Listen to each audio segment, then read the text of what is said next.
महर्षि श्री याज्ञवल्क्य जी महाराज श्री भारद्वाज मुनि की प्रशंसा करने लगे। कब? जब उन्होंने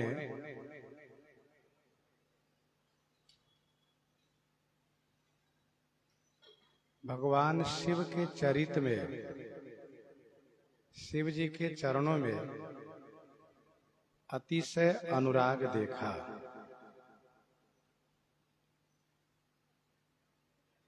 महर्षि ने कहा, हे मुनि श्रेष्ठ भारद्वाज, आपका जन्म धन्य हुआ, क्योंकि आपको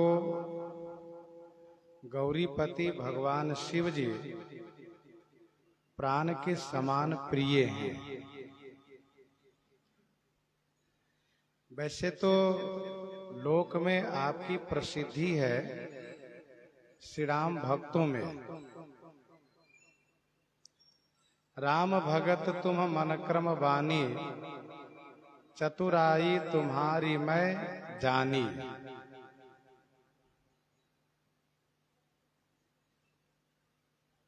लेकिन आप अंदर से बहुत बड़े शिव चरणानुरागी हैं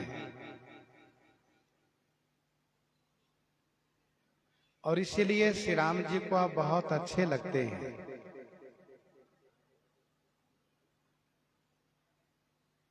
निश्चल भाव से भगवान विश्वनाथ के चरणों में अनुराग होना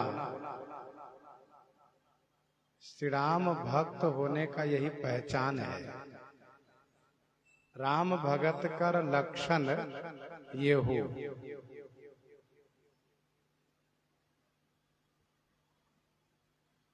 फिर इसके बाद भगवान शिव की प्रशंसा करने लगे कि भगवान शिव के समान श्री रघुनाथ जी के भक्ति व्रत को धारण करने वाले कोई दूसरा नहीं है, जिन्होंने बिना पाप के सती जैसी नारी को परित्याग किए और भक्ति की रक्षा किए। पन करी रघुपति भगति देखाई, को शिव समरा मही प्रिय भाई। पन करी रघुपति भगति देखाई, को शिव समरा मही प्रिय भाई। प्रण करके श्री रघुनाथ जी की भक्ति दिखाई। हे भाई, राम ही शिव सम को प्रिय, राम ही श्री राम जी को शिव जी के समान कौन प्रिय हो सकते हैं? कौन प्रिय है? अर्थात कोई भी नहीं।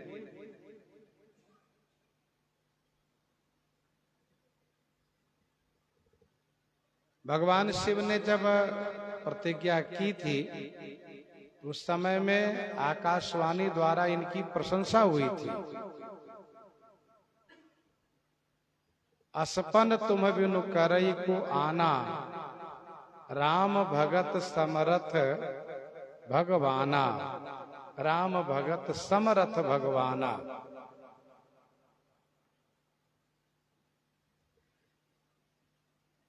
और अब श्री याज्ञवल्क्य जी महाराज प्रशंसा कर रहे हैं। श्री राम जी को श्री शंकर जी के समान कोई भी प्रिय नहीं हो सकते। श्री शंकर जी श्री राम जी को सबसे अधिक प्रिय है। वस्तुतः भगवान शिव श्री राम जी की आज्ञा से ही यह अमंगल वेश धारण किए हैं। किस लिए? तो असुरों को विमोहित करने के लिए।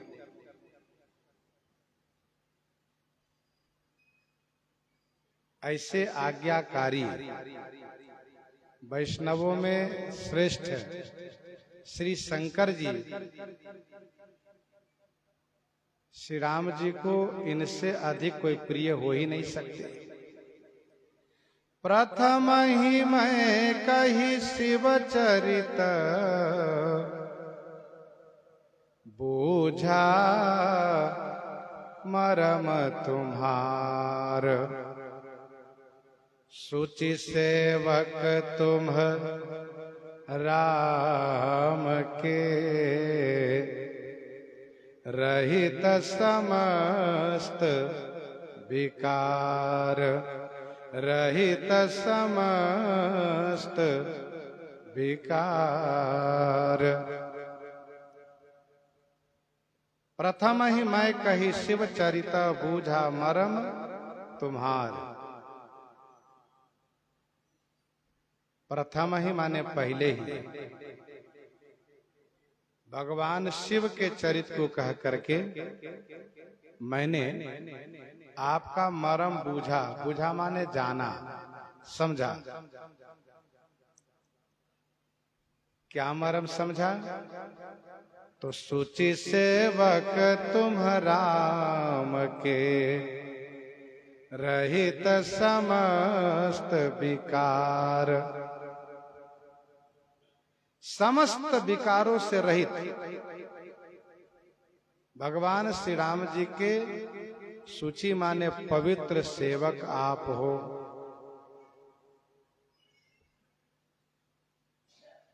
प्रथम ही मैं कही शिव चरित, बूझा मरम तुम्हार।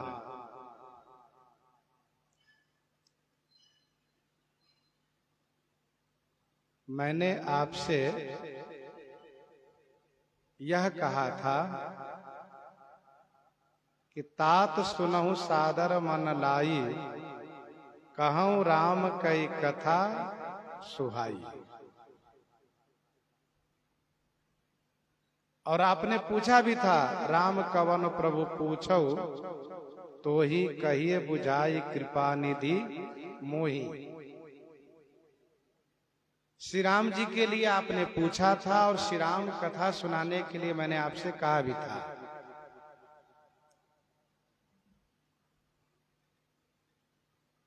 लेकिन मेरे मन में एक बात आई कि क्यों न आपकी परीक्षा भी इसी बहाने से ले लूं। आप श्री हरि और हर में भेद तो नहीं रखते हैं, और यदि श्री हरि हर में भेद हो तो श्री राम तत्व जानने के अधिकारी आप नहीं हैं। मैंने श्री राम कथा सुनाने के लिए कहकर श्री शिव जी की कथा सुनाना शुरू किया तो आपने एक बार भी नहीं कहा कि महाराज आप शिव जी की कथा क्यों सुना रहे हैं। और आपने कथा सुनने में कहीं कोई अरुचि नहीं दिखाई, बल्कि भगवान शिव की कथा सुनने में आप में अतिशय प्रेम उमड़ आया। इससे यह बात स्पष्ट हो गई कि आपके हृदय में भेद विचार नहीं है। श्री हरि हर के प्रति कोई भेदभाव नहीं है। यही मर्म मैंने आपके बारे में समझा, आपका यही मर्म समझा मैंने। आप श्री राम जी के पवित्र सेवक हो और समस्त विकार माने दोषों से रहित हो। विकार अर्थात भेद रखना ही विकार है। विनय पत्रिका 57 पद में गोस्वामी जी ने लिखा, विनय पत्रिका 57 पद में गोस्वामी जी ने लिखा, संत भगवंत अंतर निरंतर नहीं, संत भगवंत अंतर निरंतर नहीं, किमपि मति मलिन कह दास तुलसी। वस्तुतः भगवान में और भगवान के भक्त में कोई अंतर नहीं है, अंतर मानना भी नहीं चाहिए। भक्त भक्ति भगवंत गुरु चतुर नाम बपू एक। नाम भले चार है पर बपू एक है। हे भारद्वाज जी, मुझे बड़ी प्रसन्नता हो रही है कि आप श्री राम जी के विशुद्ध भक्त हैं, जिनको भगवान श्री राम जी के भक्तों में अतिशय अनुराग है, संतों में अतिशय प्रेम है, वही तो श्री राम जी के विशुद्ध भक्त हैं। मैं जाना तुम्हार गुणशीला, कहूँ सुनहूँ अब रघुपति लीला। मैं जाना तुम्हार गुणशीला, मैं जाना तुम्हार गुणशीला। मैंने आपके गुणशील स्वभाव को जाना माने समझा। अब मैं रघुपति लीला कहूं और आप सुनिए। अब मैं आपसे रघुनाथ जी की लीला कहता हूं, आप श्रवण कीजिए। मैं जाना तुम्हार गुणशीला, कहूं सुनो अब रघुपति लीला।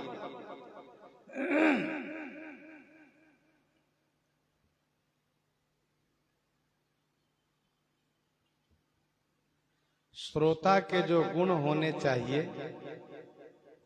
वह सब आप में विद्यमान है। श्रोता सुमति सुशील सुचि,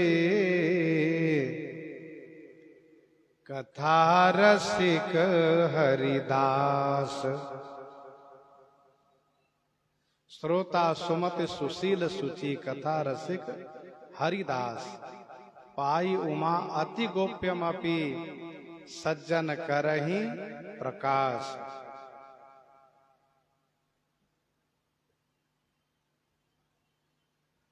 आप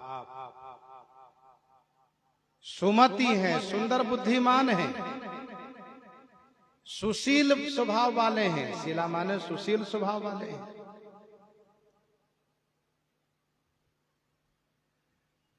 और पवित्र विचार वाले हैं। इसलिए मैं आपसे श्री रघुनाथ जी की लीला कहता हूं, आप श्रवण कीजिए।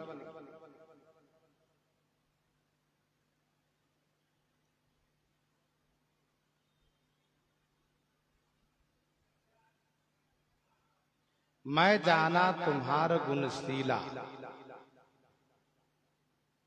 शील का अर्थ होता है उत्तम स्वभाव। शीलम स्वभावे सदवृत्ते इत्यमरे। शीलम स्वभावे सदवृत्ते इत्यमरः।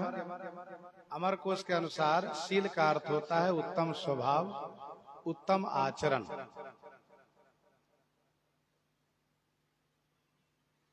आप में श्रोता के सभी गुण हैं, सुमति हैं आप में। चतुराई तुम्हारी मैं जानी।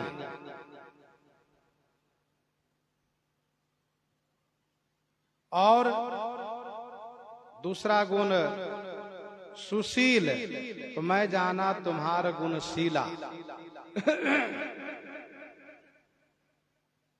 सूची दोहे में आपने सुना है, सूची सेवक तुम राम के रहित समस्त विकार।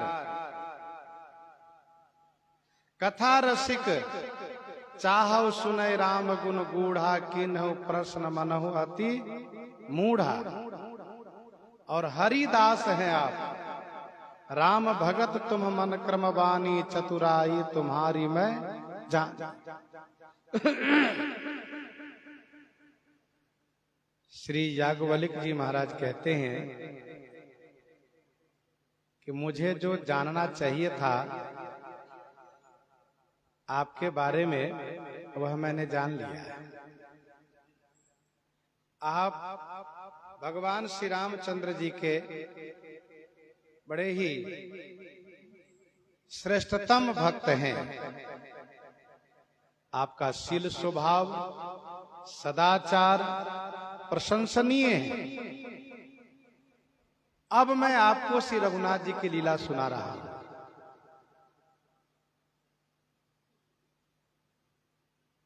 सुनो मुनि आजू समागम तोरे, सुनो मुनि आजू समागम तोरे,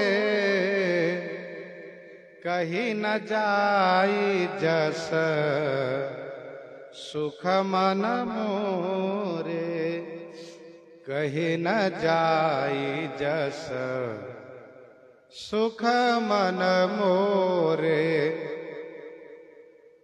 हे मुनि सुनिए, आज तोरे समागम, आज आपके समागम से, आपके सत्संग मिलने से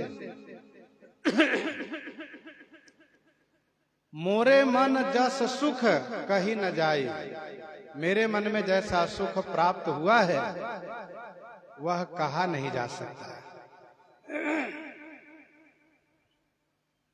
अर्थात अकथनीय अनिर्वचनीय सुख प्राप्त हुआ है मुझे। सुनो मुनि आज समागम तोरे, अर्थात भगवान शिव की कथा महर्षि याज्ञवल्क्य जी ने श्री भरद्वाज जी को एक दिन में सुनाई। एक बार त्रेता युग माही, शंभु गए कुंभज सिपाही, से लेकर यहां तक।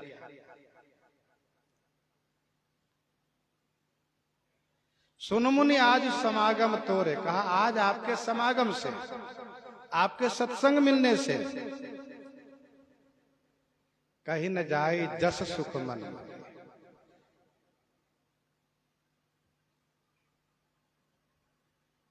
वस्तुतः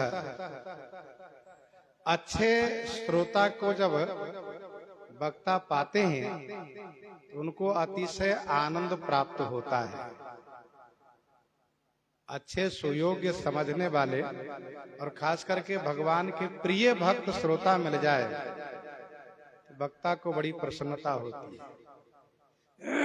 आज धन्य मैं धन्य अति, यद्यपि सब विधिहीन, निज जन जानी राम मोहि, संत समागम दिन।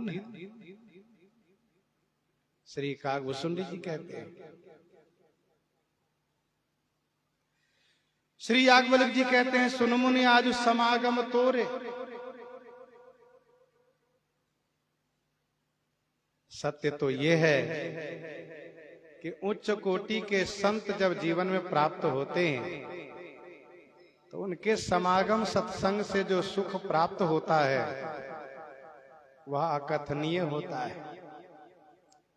क्योंकि संत मिलन सम सुख जग नाही।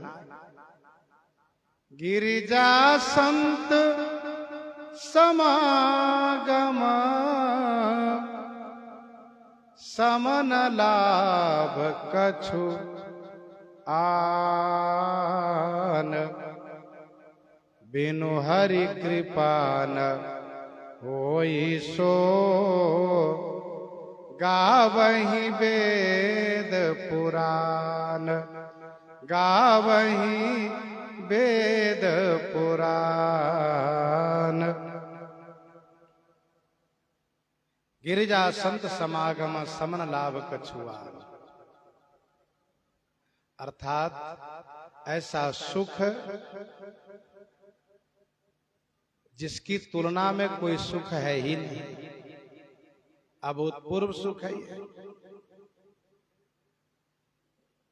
आगे कहते हैं, रामचरित अति अमित मुनीसा, रामचरित अति अमित मुनीसा, कहीं न सकहीं सतकोटि अहिसा, कहीं न सकहीं सतकोटि अहिसा।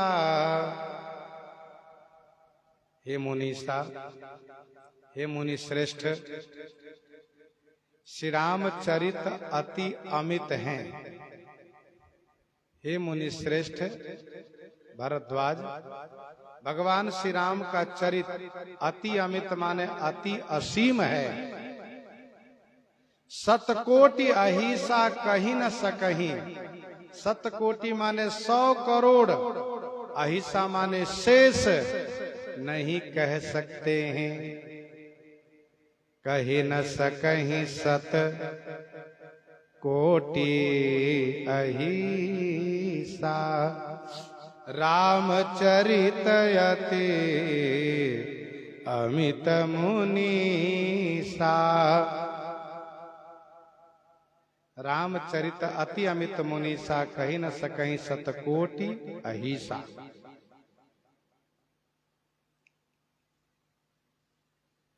गोस्वामी जी ने तो यहां तक कहा, भगवान श्री राम का चरित्र ऐसा अनंत है, ऐसा अनंत है कि जल के बूंद और मट्टी के बालू के कण गिने जा सकते हैं। जल सीकर महिरज गनि जाए, पानी के बूंद और मट्टी के कण गिने जा सकते हैं, लेकिन भगवान श्री राम का चरित्र का नहीं पार पाया जा सकता है। जल सीकर महिरज गनि जाहि, रघुपति चरित न बरनी सिराही। दोहाबली 191 में गोस्वामी जी ने लिखा, रघुपति कीरति कामनी क्यों कहे तुलसीदास, रघुपति कीरति कामनी क्यों कहे तुलसीदास, शरद आकाश प्रकाश छवि चारु चिबुक तिल जास।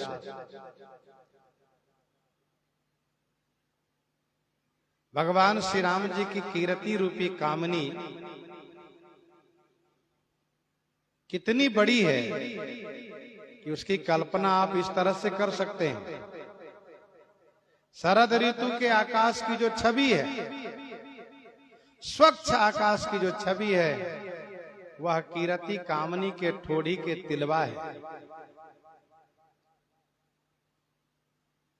अर्थात बहुत बड़ी है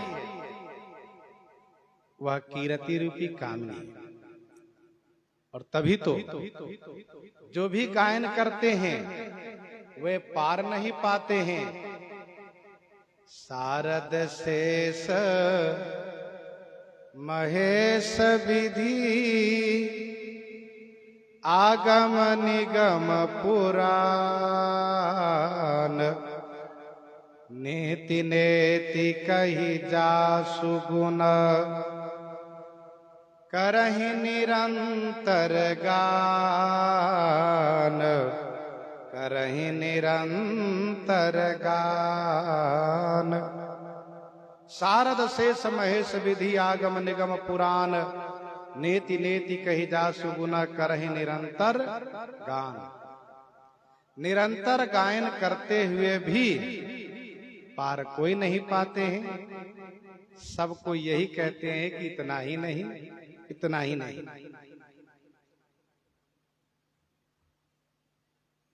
महर्षि याज्ञवल्क्य जी कहते हैं, हे मुनि श्रेष्ठ, 7 कोटि अहिसा माने 100 करोड़ शेष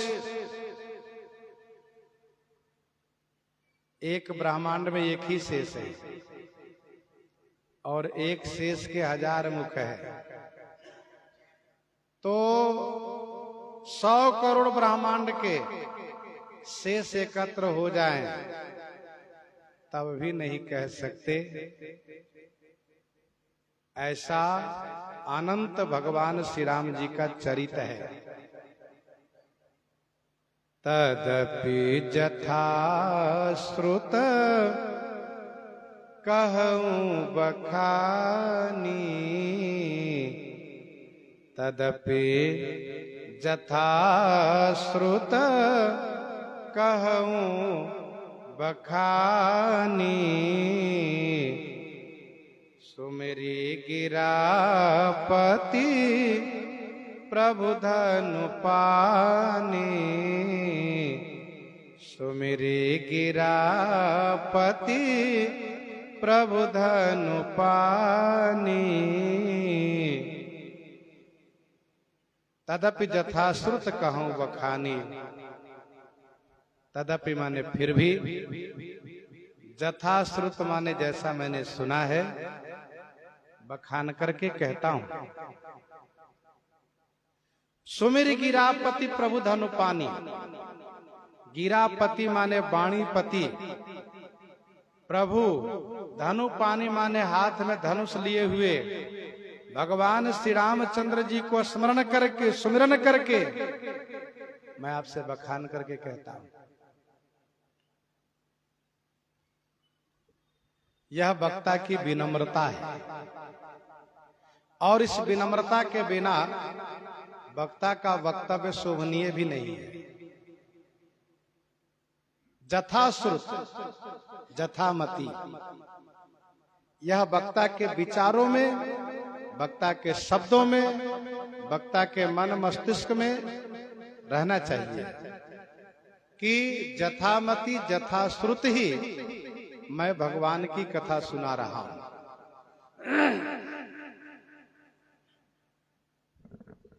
तदपि जथाश्रुत कहूं बखानी, सुमिर गिरापति प्रभु धनु पानी।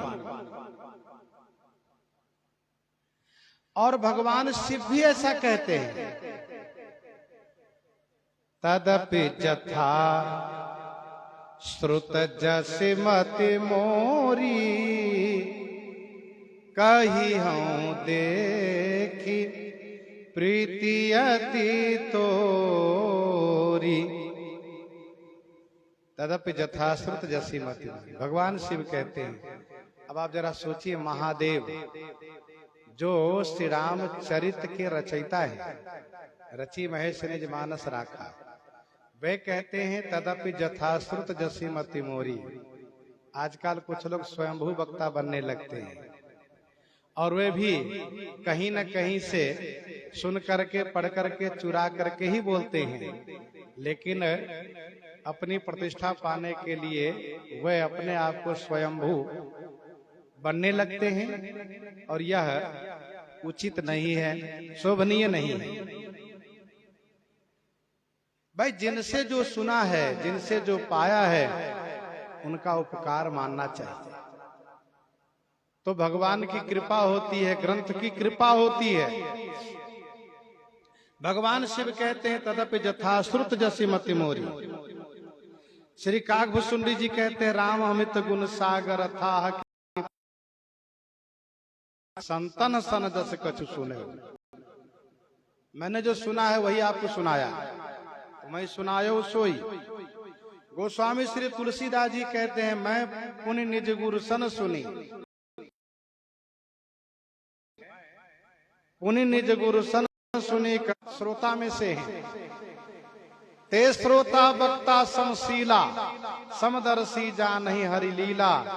ये उत्तम श्रोता में से हैं, और इन्होंने श्री काकभूषुंडी जी से सुना है। सुन करके, मनन करके, चिंतन करके फिर कहना चाहिए। सुमिर गिरापति प्रभु धनुपानी। कुछ टीकाकारों ने यह कहा गिरापति माने ब्रह्मा जी और प्रभु धनुपानी से श्री राम जी को स्मरण करके। ब्रह्मा जी के लिए गिरापति शब्द का प्रयोग गोस्वामी जी ने किया है। श्री ब्रह्मा जी के लिए कवितावली उत्तरकांड 78 पद में, कवितावली उत्तरकांड 78 पद में ईश न गणेश न दिनेश, उसी पद में है गिरापति नहीं जपने। और भगवान श्री राम जी को गिरापति कहा है गोस्वामी जी ने विनय पत्रिका 54 में, ब्रह्म वरदेश वागीश। यहां पर गिरापति माने वाणीपति, गिरापति माने वाणीपति।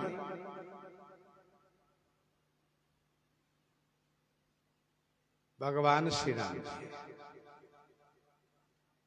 बालकांड के प्रारंभ में हम लोग चर्चा किए हैं। वंदे वाणी विनायको। ब्रह्म वैवर्त पुराण में स्पष्ट वर्णन है कि किसी कल्प में श्री सरस्वती जी भगवान की पत्नी रही है। अच्छा, यहां पर गोस्वामी जी कहते हैं सुमिर गिरापति प्रभु धनुपानी। वाणी के पति धनुषधारी भगवान श्री राम जी। कौन श्री राम जी? आगे की चौपाई में कहते अंतर्यामी श्री राम जी।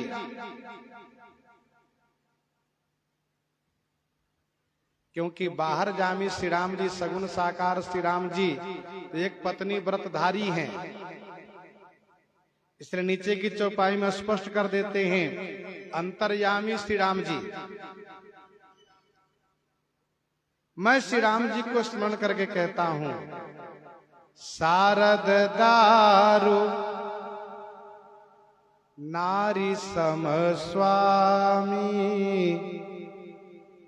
राम सूत्रधर अंतर जामी। शारद दारु नारी सम स्वामी, राम सूत्रधर अंतर जामी। शारद दारु नारी सम। शारद माने श्री सरस्वती जी, दारु नारी सम। दारु नारी सम माने काठ की नारी के समान है, अर्थात कठपुतली के समान है। स्वामी अंतर्यामी श्री राम जी सूत्रधर है। स्वामी अंतर्यामी श्री राम जी सूत्रधर है। शारद दारु नारी सम स्वामी। भगवान श्री राम जी अंतर्यामी रूप में सूत्रधर हैं और श्री सरस्वती जी कठपुतली के समान हैं।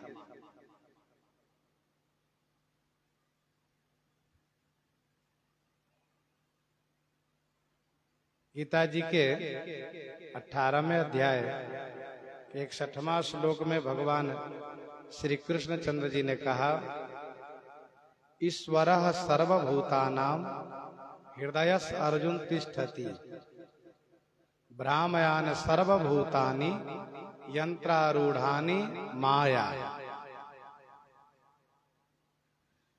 तो श्री राम जी सबके उर्पुरवासी हैं। जासु हृदयागार बसई राम सरचाप धर। जिस प्रकार से कठपुतली को नचाने वाला पर्दे के भीतर होता है, वह किसी को दिखाई नहीं देता है। दिखता है लोगों को तो कठपुतली का नाच, वैसे ही श्री राम जी श्री सरस्वती जी को प्रेरित करते हैं, श्री सरस्वती जी की कला प्रकट करते हैं, जिससे देखने वाले लोग ये मानते हैं कि यह सब चमत्कार श्री सरस्वती जी का है, पर पर्दे में तो श्री राम जी हैं। जेहि पर कृपा करहि जन जानी, कभी और अजीर नचावहि बानी। जेहि पर कृपा करहि जन जानी, कभी और अजीर नचावहि बानी। जही पर कृपा करहि जन जानी, कभी और अजीर नचावहि बानी। जन जानी जही पर कृपा करहि,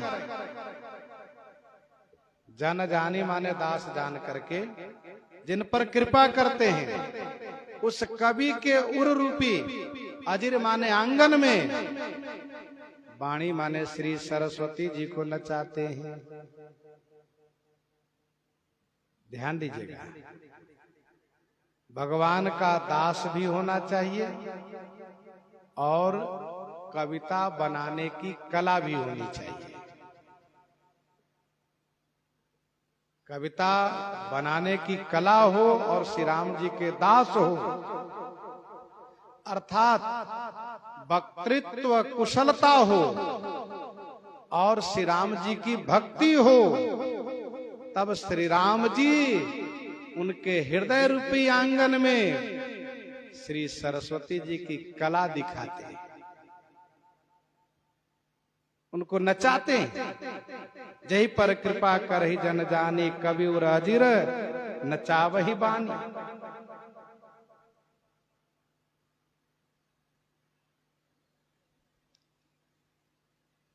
कठपुतली के नचाने में डोरी होती है, तार होता है। यहाँ पर क्या है, तो विनय पत्रिका 102 में गोस्वामी जी ने लिखा है, कृपा डोरी बंसी पद अंकुश। कृपा ही डोरी है। कृपा डोरी बंसी पद अंकुश, परम प्रेम मृदु चारो। तो कृपा रूपी डोरी से श्री सरस्वती जी को नचाते हैं। जही पर कृपा करहि जन जानी, कभी और अजीर नचावहि बानी। वाणी के 4 स्थान हैं, नाभि, हृदय, कंठ और मुख। क्रमशः 4 नाम से जानी जाती हैं, परा, पश्यंती, मध्यमा और बैखरी। परा, पश्यंती, मध्यमा और बैखरी। नाभि, हृदय, कंठ और मुख, ये 4 स्थान है। एक साहित्यकार ने ये कहा कि वाणी एक और है जिसका नाम है अति परा। तो अति परा का निवास स्थान कहाँ है? कहा शिखा। वैसे आजकल लोग शिखा ही रखना छोड़ दिए। साकेतवासी पूज्य संत श्री गोपाला जी महाराज, श्री गोपालाचार्य जी महाराज ऐसा कहा करते थे। श्री गोपालाचार्य जी महाराज कहा करते थे कि लोग एंटीना हटा दिए तो स्टेशन कैसे पकड़ेगा। अर्थात चोटी को एंटीना कहते थे आज की भाषा में। जब एंटीना ही नहीं रहेगा तो फिर स्टेशन कैसे पकड़ेगा। इसलिए लोग बुद्धिहीन होते चले जा रहे हैं, मंदबुद्धि होते चले जा रहे हैं। वैसे इस संदर्भ में क्यों नाम के पुस्तक में बड़े बड़े वैज्ञानिकों का नाम दिया गया है कि जिन लोगों ने चोटी रखा है, शिखा रखा है और बाल रखा है, उनसे उनकी विद्या सुरक्षित रही है। तो पुराणों में ऐसा प्रमाण है, वर्णन है कि अति परा नाम की वाणी जो है उसका निवास स्थान शिखा है, अर्थात सिर का मध्य भाग है। वहीं से वो वाणी जाती है नाभि में, तो परा नाम होता है। फिर हृदय में आती है, मध्यमा नाम होता है, और पश्चंती नाम होता है। जब कंठ में आती है तो मध्यमा नाम होता है, और जिह्वा पर आती है तो बैखरी नाम होता है। परा, पश्चंती, मध्यमा और बैखरी। श्री याज्ञवल्क्य जी महाराज कहते हैं, जही पर कृपा करहि जन जानी, कबीर अजिर नचा वही बानी। कवि के हृदय रूपी आंगन में श्री सरस्वती जी को नचाते हैं। मैं उन्हीं श्री राम जी को प्रणाम करता हूं। प्रणवौ सोई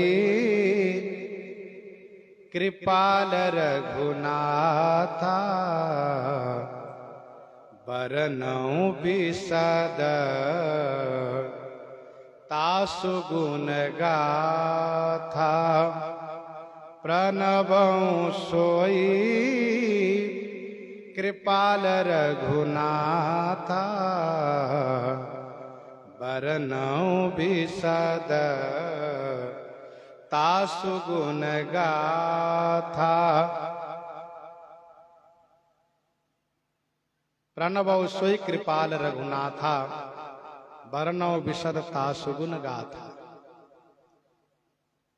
सोई कृपालु रघुनाथा को प्रणवो माने प्रणाम करता हूं। उन्हीं कृपालु रघुनाथ जी के विशद गुण गाथा को वर्णन प्रारंभ करता हूं। सोई कृपालु रघुनाथा प्रणवौ, उन्हीं कृपालु श्री रघुनाथ जी को प्रणाम करके तासु गुण गाथा माने वही कृपालु श्री रघुनाथ जी की गुण गाथा, विशद गुण गाथा को वर्णन करता हूं। तासु विशद गुण गाथा वर्णो।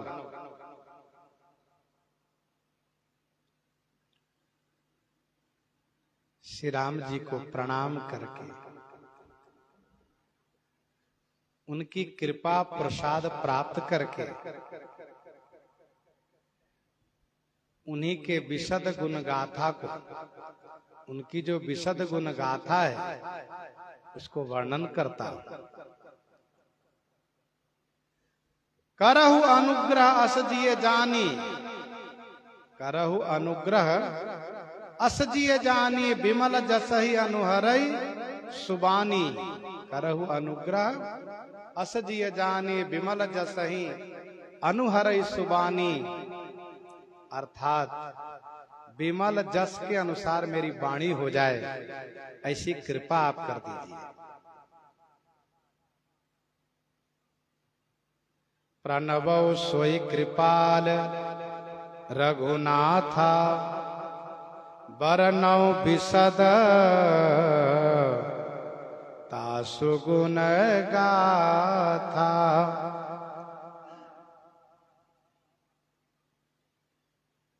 उनके विशद, उनकी विशद गुण गाथा को वर्णन करता हूं। भगवान श्री राम जी की कथा गाने के लिए श्री राम जी को प्रणाम करके उनसे कृपा प्रसाद प्राप्त करना चाहिए। तभी तो सभी वक्ता श्री राम जी को प्रणाम करके उनसे कृपा प्रसाद प्राप्त करते हैं। स्वामी श्री तुलसीदास जी महाराज, अब रघुपति पद पंकरुह, हिये धरि पाई प्रसाद। कहूँ जुगल मुनि बरज कर, मिलन सुभग संवाद।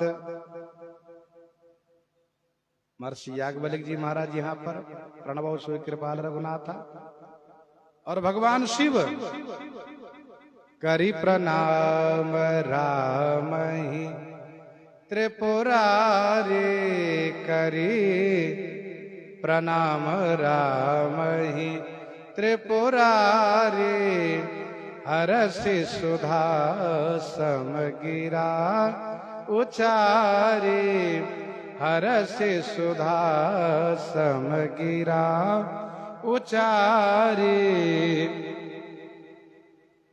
और श्री काकभूषुंडी जी महाराज तरहि न बिनु से मम स्वामी तरहि न बिनु से मम स्वामी राम नमामि नमामि नमामि राम नमामि नमामि नमामि।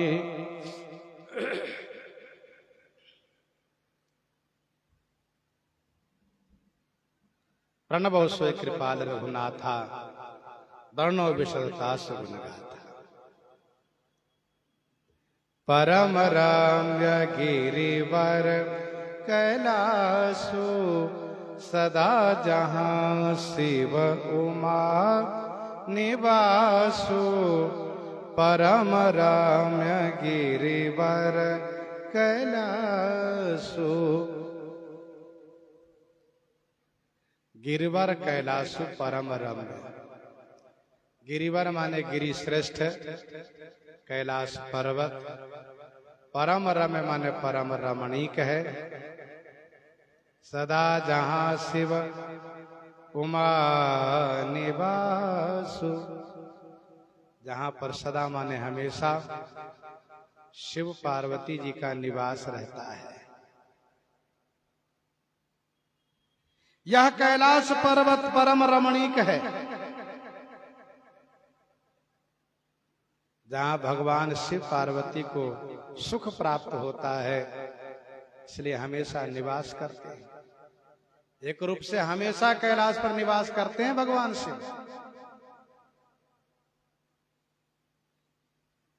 परम रम्य, वही स्थान परम रमणीक होता है जहां कि अध्यात्म वातावरण परिपूरित हो, जहां आध्यात्मिक चर्चा का ही समावेश हो, जहां आध्यात्मिक कार्य हो, कृत्य हो, वह परम रमणीक स्थल होता है, जहां भगवान को भी सुख प्राप्त होता है। परम रम्य आराम यह जो राम ही सुख देत। भगवती गिरिजा जी का मंदिर है।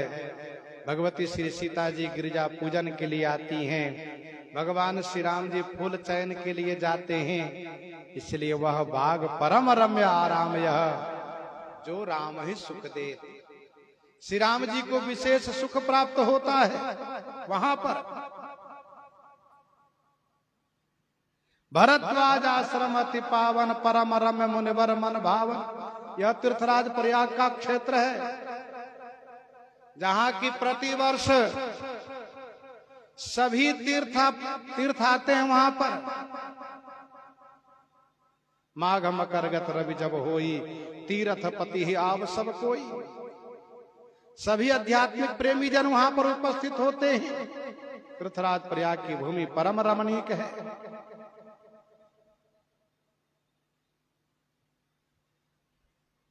परम रम्य उत्तम यह धरनी, महिमा अमित जाई नहीं भरनी।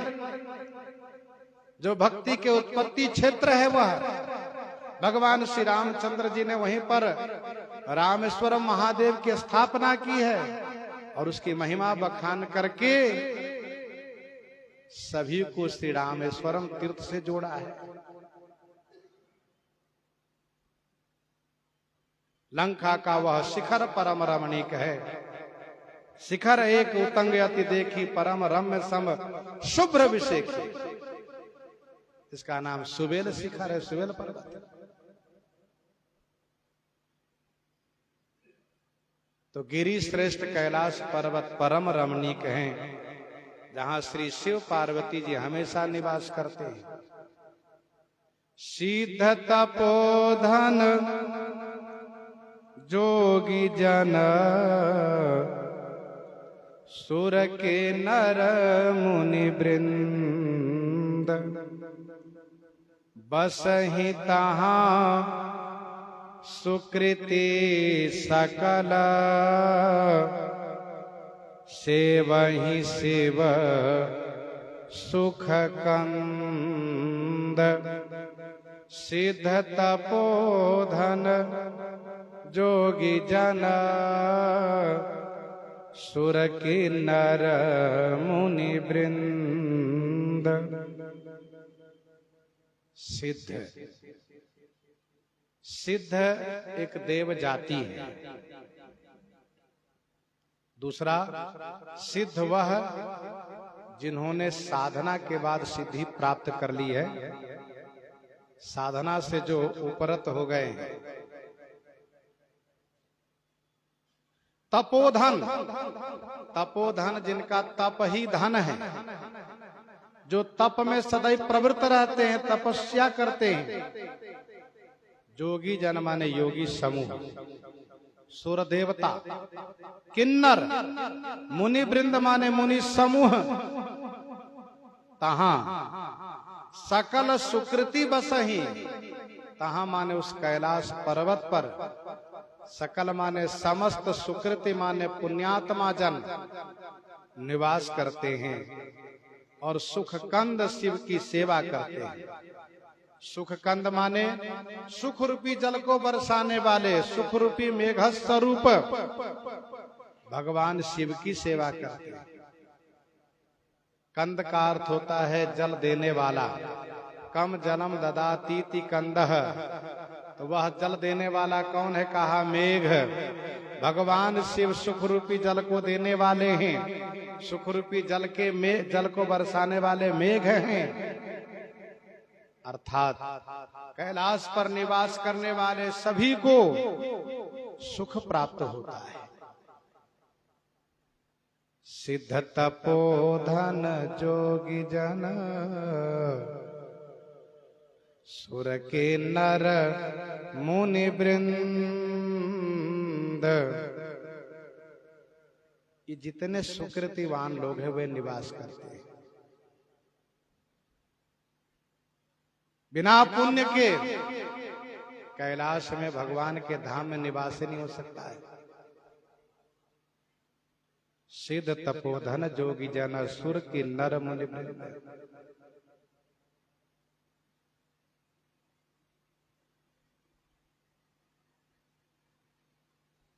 सब वहां निवास करते हैं।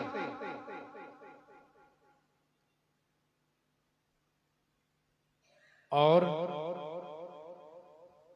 सबके पास पर्याप्त सुकृत है। सुकृत होने से सुख प्राप्त होता है। सुकृत का अभाव हो तो सुख नहीं मिलता है। सब दुख वर्जित प्रजा सुखारी, धर्मशील सुंदर नर नारी। सब दुख वर्जित प्रजा सुखारी। भुवन चारि दस भूधर भारी, सुकृत मेघ बरसहि सुख बारी। रिद्धि सिद्धि संपत्ति नदी सुहाई, उमगी अवध अम्बुधि कहाँ आई। वर्णाश्रम निज निज धर्म, निरत वेद पथ लोग। चलहि सदा पावहि सुखहि, नहीं भय शोक न रोग। सभी सुकृत लोग निवास करते हैं, क्योंकि कैलाश परम रमणीक है और भगवान शिव सुख रूपी जल को देने वाले मेघ हैं। कैलाश पर कौन नहीं रह पाते हैं? किसका निवास नहीं होता है? स्वामी जी कहते हैं हरिहर विमुख धर्म रति नाही। हरि हर विमुख धर्म रति नाही। ते नरतः सपने हूँ नहीं जाही, हरिहर विमुख धर्म रति नाही। जो श्री हरि और हर से विमुख है, जिनको धर्म में रति माने प्रेम नहीं है, ते नर तह सपने हूं नहीं जाही। ते नर माने वे मनुष्य वहां पर स्वप्न में भी नहीं जाते।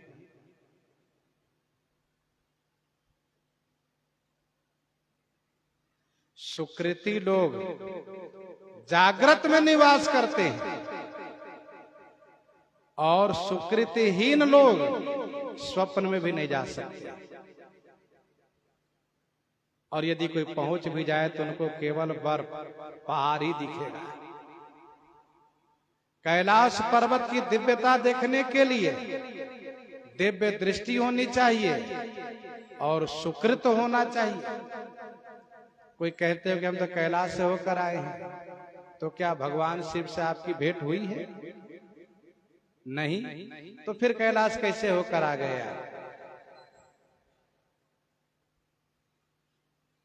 गोस्वामी श्री तुलसीदास जी महाराज तीर्थ यात्रा किए, कैलाश पर गए, भगवान शिव का दर्शन किए। नीलगिरी गए, वहां पर श्री कागभूषुंडी जी का दर्शन किए। पृथ्वीराज प्रयाग में गए, श्री भरद्वाज जी का दर्शन किए। तो हरिहर विमुख धर्म रति नाही, ते नर तह सपने हूं नहीं जाए। भगवान शिव पार्वती हमेशा निवास करते हैं, लेकिन सिद्ध तपोधन जोगी जना सुर किन्नर मुनि वृंद, ये लोग हमेशा निवास नहीं करते हैं। जब तक सुकृत है तभी तक निवास करते हैं। सुकृत समाप्त होने के बाद फिर इनका पुनरागमन होता है भूलोक में। गीता जी के 9वें अध्याय के 21वां श्लोक में भगवान श्री कृष्णचंद्र जी ने कहा, क्षीण्ये पुण्य मर्त लोके विशंति। पुण्य क्षीण होने पर वापस आना पड़ता है। और तीसरा वे जो वहां कभी स्वप्न में भी नहीं जाते। हरिहर विमुख धर्म रति नाही, ते नर तह सपने हूं नहीं जाही। हरिहर विमुख का मतलब उपासक नहीं है। धर्म रति नाही का मतलब कर्म उनके जीवन में नहीं है, न कर्म है न उपासना है। इसलिए कैलाश पर्वत पर कभी नहीं जा सकते। स्वप्न में भी उनको कैलाश की दिव्यता नहीं दिखेगी। ऐसे परम रम्य गिरिवर कैलाशु की महिमा गोस्वामी जी बखान कर रहे हैं। इसी परम रम्य कैलाश पर्वत पर भगवान शिव पार्वती का संवाद होता है, इसलिए इनका परिचय दे रहे हैं। प्रसंग को यहीं पर हृदयांगम करते हुए आइए श्रवण करते हैं श्री भक्तमाल जी से।